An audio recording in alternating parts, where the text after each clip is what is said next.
Okay, so 3 quick things. Firstly, there will be a new Moisky Reed's tale, not new I guess, it's actually from H.P. Lovecraft, penultimate tale of his that I'm going to be telling on that channel, The Shadow over Innsmouth, coming out on Friday.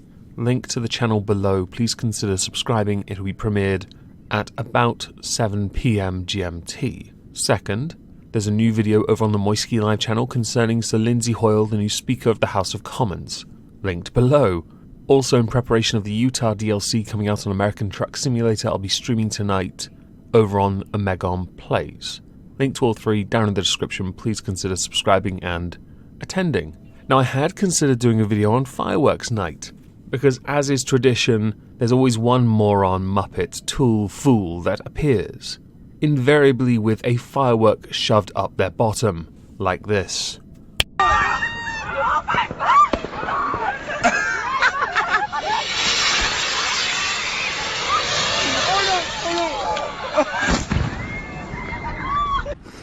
Kevin, that's what a sky I did out. Oh my god! It's burning up your back, your t-shirt's wrecked.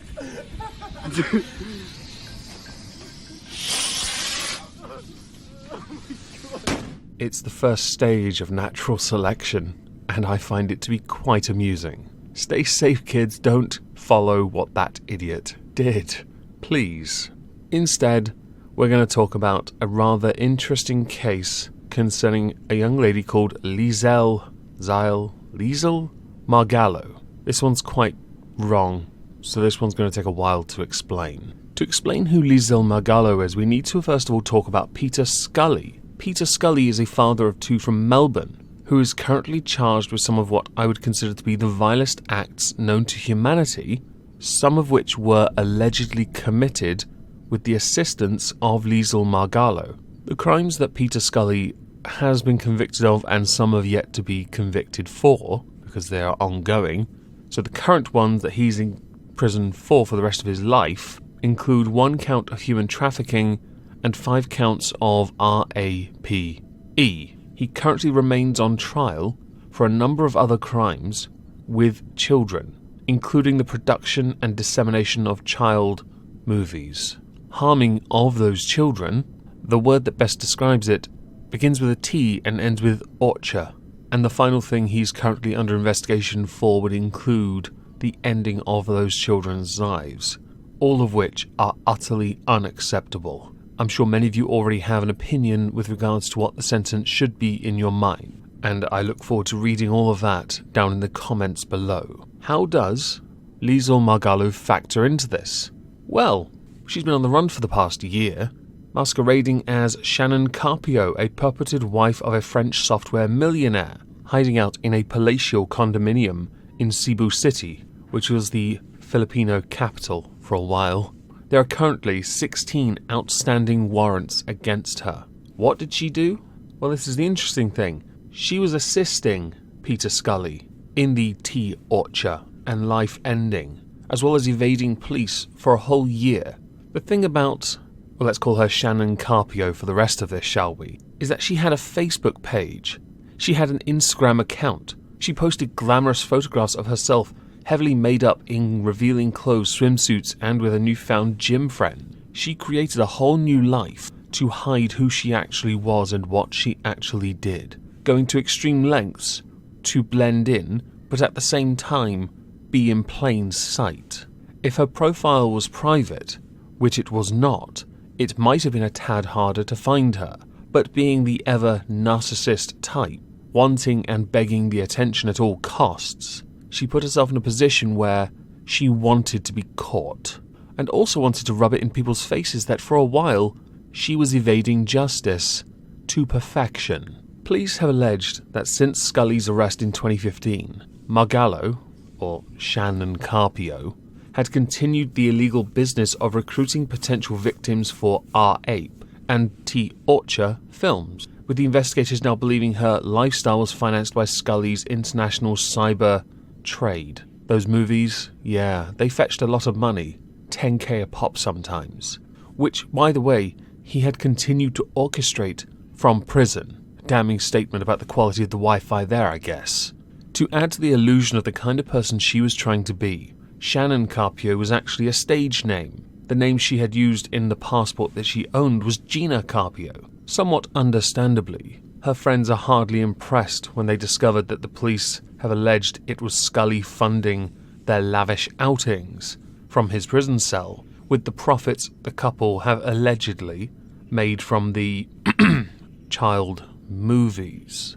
Adding to the list of allegations, Scully is also facing additional charges of making films depicting the RAPENT torture and life ending of the children that he and Shannon Carpio allegedly lured with the promise of food and money. The crimes are so dire and so severe that the Philippines are currently contemplating the reintroduction of the death penalty just for him. Scully, by the way, has pled not guilty to the first 6 charges of up to 75 that the police say involved 14 girls he allegedly inappropriately touched in a rather extreme manner. There is a word for it, I know. And T-orchard. I could have just said M-molested, but I think that might be a bit close. Police have said that Scully filmed his depraved, inappropriate touching of children, allegedly with the assistance of Shannon Carpio and other young women. There were assistants, not just the one. Their claim is that copies of the film were sold for up to 10 grand each to some rather disgusting, abhorrent people around the world, with Filipino investigators from the National Bureau of Investigation, the NBI, in the Philippines, claiming that Scully continued to operate this while in prison. This charge has been, to an extent, semi-proven. What they're trying to do now is trying to find a way to also put in prison Gina, Shannon, or Liezyl, whatever her name is. Since Scully is in prison for a number of the crimes he's committed and been proven to have committed already, it's safe to say he's a bit of a bitch. And to continue being the bitch that he is, he has been making a whole host of demands, going so far as to go to a local ombudsman to try and have treatment changed. His list of demands in jail would include having a mobile phone, fresh beef, pork, chicken, and a fan, because it gets too hot in his cell. Not so far away from him at the moment, awaiting trial and, of course, summary sentencing, would be Shannon Gina Liezyl, whatever her name is. Her true name, by the way, is Liezyl Margallo Castano. But I feel like using all 3 because, well, we've got to burn those identities, don't we? Understandably, jail officials have denied the request he has made, and to be honest, he's lucky he gets any food at all. Part of me wished he was in the prison that was in Season 3 of Prison Break. As intelligent as he is, I don't think he'd do so well with a chicken foot on the floor in front of him. And let's not forget here, since he's in a cell isolated from a number of other people, he's lucky to be alive anyway, as even in prisons around the world, those who do anything to harm a child, especially to turn an extra coin, are hardly favourable people. A number of the videos that have been seen, which allegedly involve Scully in them, him seen on camera performing certain acts on harmed children who are then being harmed even more, got so bad that the prosecutors were begging for Scully to be executed by firing squad. This man should not be allowed out of prison ever again. And if proven that Gina, Shannon, Liezyl was involved helping him, the same fate should meet her too. Scully believes he'll walk free from jail, the argument being that much of the physical evidence against him, including a computer video camera and memory card, had been destroyed in a fire at the Hall of Justice in Cagayan de Oro. I hope not, since you were found guilty, but I would say the internet never forgets.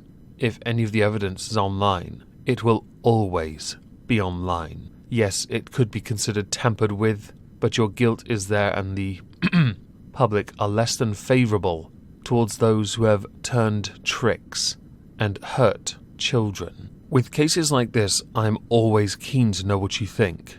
Scully was found guilty, and Gina, Shannon, Liezyl, Marganno, Castano, I believe that's a full name, if found guilty, should serve time too. How much time and the conditions that they exist in are entirely down to you for this.